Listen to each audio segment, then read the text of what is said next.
So, music was starting to become available to the public, and this is part three of this series.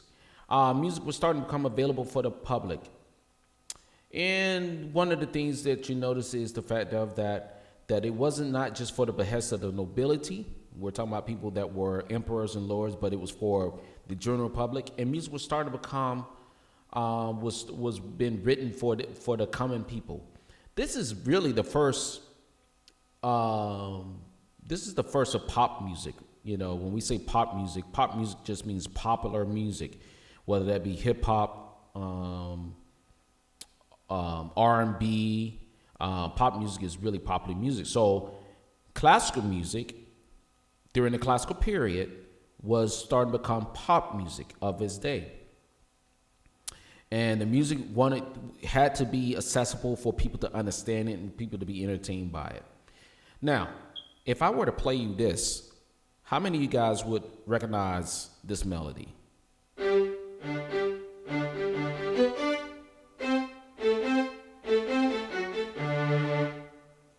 You probably would. You know why? Because what you're recognizing is a theme. So what is a theme? Well, it's a melody. This is Mozart Ein Klein Not music. We're going to talk more about this particular piece, but the thing is, when we talk about the development of classical forms, one thing one must realize is the fact of that composers treated songs or compositions differently than we do today. If you are a classical composer, you wasn't just a songwriter, somebody to write a song for somebody to sing. You wrote a lot of instrumental music as well. And so the melody to those songs, that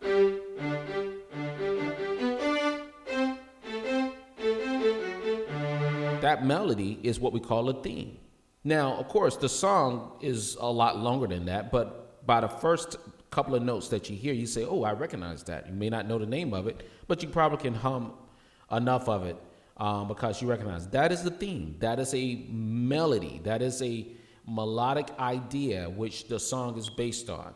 Okay, when we get into the next talk about chamber music, we're going to explore this particular piece, but that is a theme.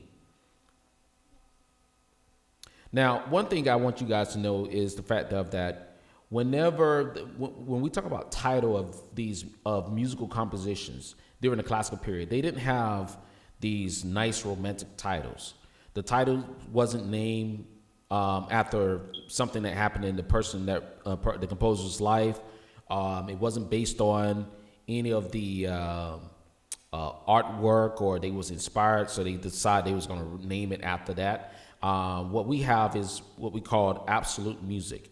In other words, in absolute music, the title was just a description of the key of the song or the key of the composition, the catalog number, and then the movement. Now, if we break this down, this is a little different because this was Ein Klein Not music basically means a little night music. And then we have the catalog number, Kershaw 525. In other words, they published this music and they sold it, so they had to have a catalog number. And then also, a lot of the musical compositions were divided into different movement, different sections. One of the ways I like to explain it is like this. If in the old days of buying a CD or an album, you would buy an album, and a lot of times the album would have a title to it. And then under that title, you have a list of songs that is related to that particular title.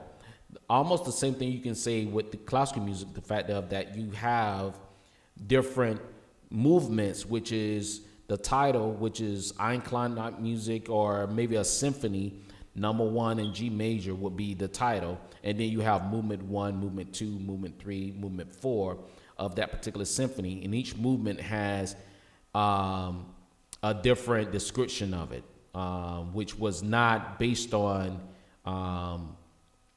anything of significance in terms of inspiration. Maybe is the titles of those movements was just generic description of what it is. Okay, this is a fast song. Movement 1, Allegro. Okay, Allegro just means fast. Movement 2, minuet theme and minuet theme or something like that, or theme and variations. That was just based on just a description of how the song is gonna go. So yeah, it kind of makes it somewhat maybe for some people when they listen to it, they say, well, where's the art in that? Because if you're just calling it that, then it doesn't feel like it's going to be anything of significance. But it was still art, but it just didn't have those wonderful titles. Okay, I'm going to conclude this, and we're going to move on to, I think it's going to be part 4, and talk more about it. And we're going to take a look at some different types of forms. Okay, we're going to talk about form more explicitly.